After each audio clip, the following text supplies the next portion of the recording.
Hey everyone, and welcome back to Small Engine Edge. Today we're going to talk about something that is going to happen to you if you continue to work on customers' equipment, and that is something's going to come up missing. You're not going to have that piece of equipment when you should have it.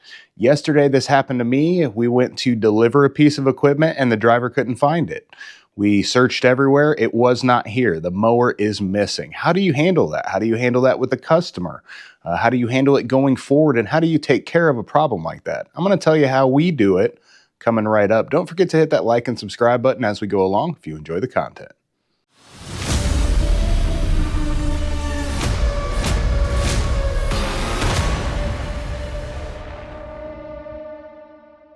First off, don't just freak out if something like this happens. If you're already tagging and tracking things, which you should be, if you're not, take a look at the video on how we do that. But you can usually go back and figure out what happened pretty easily with a piece of equipment like this. We have every single inch of this property, inside and out, covered on camera. So it's kind of easy. As soon as you can find that piece of equipment on the camera to begin with, you can track it and see when it left. That was normally very easy for us whenever we had any sort of issue at all. But in this situation, my camera and back, it had slipped down, so I couldn't actually see. I could see the mechanic in back push it back there once he was done with it, but I couldn't actually see the mower. So instead of being able to jump through the footage and find exactly when that mower left, I had to watch the entire 8 hours of footage and a little bit of the next day before I figured out where it went. And eventually it was actually my fault. I loaded up 2 pieces of equipment for a customer. So she paid by credit card over the phone and her brother picked it up. So the brother had exactly no idea exactly what he was picking up. 2 mowers were loaded. It was supposed to be a Troy-Bilt. I loaded them up a Toro. The names were pretty well the same or real close. Both started with a B. And then the last 4 digits of the serial number were real close too. So just a huge oversight. The office person was gone last week, so I was kind of running around like crazy. No excuses though. I'm usually much better about making sure that it's the right piece of equipment. You've got to do that before you load something up. Again, last names are the same sometimes. Serial numbers are very similar. Make sure you're loading up the right pieces of equipment. Huge mistake on my part. But I saw where I loaded those up in that footage. Before this, as soon as the attention was brought with the mechanic, we started going back through all the inventory we had here. And that's one big way you can do it. If you go through your paperwork and you say, hey, we're supposed to have all of these mowers. Well, we have all these, but what's this one doing here? There was an additional mower in back. And of course, it had the name of the person who we loaded up the wrong mower. So we weren't supposed to have that mower here, but we did. So he knew pretty well off top before I even looked at the footage exactly what happened. But I didn't want to call that customer that we accidentally loaded up the second mower for and say, hey, you've got the wrong mower, without knowing 100% certain that that happened. It did once I reviewed the footage. So you're able to, at that point, contact both these people.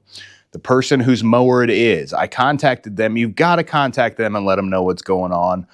You'd be tempted at that point to just say, hey, something else happened, or hey, we noticed another issue. We'll have it back tomorrow or whenever. But what happens if you're not able to get it back from the other person who picked it up accidentally?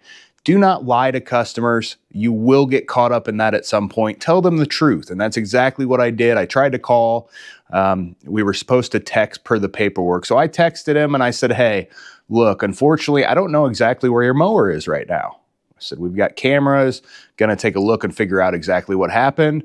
Regardless, we'll take care of it with you. We will either replace the mower or we'll do whatever it takes to make this situation right. Rest assured that there is not going to be an issue when it comes to that. But right now, I have no idea where your mower is. I'm very sorry for the inconvenience, but we will take care of it. The guy's response was, no worries, we're out of town until next week anyway. Wonderful. It worked out perfect. You're going to have somebody in certain situations that would completely freak out at something like that. You've got to be very reassuring to them, though, and let them know that you will take care of the issue. No matter what, you are responsible for that piece of equipment. If that piece of equipment, I can't recover it, I've got to pay that person or get them that same mower the value of it. I've got to do that. So what I would do in a situation like this, if I am not able to recover that mower, I haven't gotten it back yet. I talked to the lady actually last night. I called her, left a message. She finally called back late last night. And she said, well, I'm in Chicago right now. I will be back on Wednesday, though, and you can get it back then. Great. Wonderful. I really appreciate it. She was super nice. It was great. So was the customer that I reached out to. That's not the way it's going to be every time, I'm sure. I thought it was going to be a big fiasco, and it turned out great this time. But honesty is always the best policy. People are going to be super happy if you just call them up and let them know what's going on. Yes, some people are more uptight than others. Some people are going to react different. But in most cases, if you're honest with that person and just let them know, hey, regardless of what's going on, I'm going to take care of it. You will be made whole. They're going to be really happy about that. So just thought I'd kind of share my experience. If you guys do not have video security systems in your shops and you're handling pieces of equipment for customers, I recommend it 100%. That $1,000 investment. I mean, we've got 16 cameras. I'm getting ready to get another 4 actually for the other side, just to zoom in on some of the places that are a little bit harder to see on some of the cameras we have now. Camera technology came a lot in the last 6 years. It continues to improve, obviously, but you've got to have that. It gives you that peace of mind. It makes things easy if anything happens. I have people who've dropped off stuff when we weren't here and said, oh no, I didn't drop off 3 leaf blowers. And you go back at the footage and you're like, yeah, I see you on camera right there doing it. Oh, maybe I did drop off 3. Just weird stuff happens. If you have camera footage, you can always know exactly what the situation is. You can always get to the bottom of it instead of guessing, hey, whose blower is that? Hey, whose mower is that? It takes 2 minutes to scroll back real quick and, oh, there it appeared. Oh, here's Joe Schmo dropping it off at 2 a.m. It'll help a lot. Be honest with the customer. If you have an issue like this, your tracking is going to be one of the big ones. View our video on that, how we tag and track pieces of equipment to keep things as straight as we do. And hopefully this helps somebody out. If you ever have an issue, I really hope you don't. But if you ever do, I hope this video helps you out with that. Don't forget to hit that like and subscribe button if you enjoyed the content. Thank you for watching. Have a great day.